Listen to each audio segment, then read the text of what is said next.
বাংলাদেশের অন্তর্বর্তীকালীন সরকারের প্রধান উপদেষ্টা ডক্টর মোহাম্মদ ইউনূসের সঙ্গে ভারতের প্রধানমন্ত্রী নরেন্দ্র মোদীর বৈঠক হচ্ছে না বলে জানিয়েছে ভারতের গণমাধ্যম।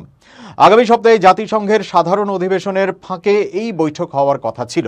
এ বিষয়ের সঙ্গে জড়িত ব্যক্তিদের বরাতে ভারতের সংবাদ মাধ্যম হিন্দুস্তান টাইমস বৃহস্পতিবার এই তথ্য জানিয়েছে। সাধারণ পরিষদের বৈঠকের সাইডলাইনে ভারতীয় প্রধানমন্ত্রীর সঙ্গে বৈঠকের জন্য এই মাসের শুরুর দিকে নয়াদিল্লির কাছে আনুষ্ঠানিক অনুরোধ জানিয়েছিল ঢাকা।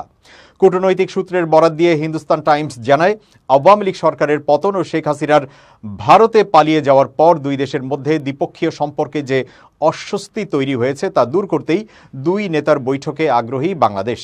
নাম প্রকাশে অনিচ্ছুক ওই সূত্রগুলো আরও জানায়, এই ধরনের বৈঠক ভারতের এজেন্ডায় নেই।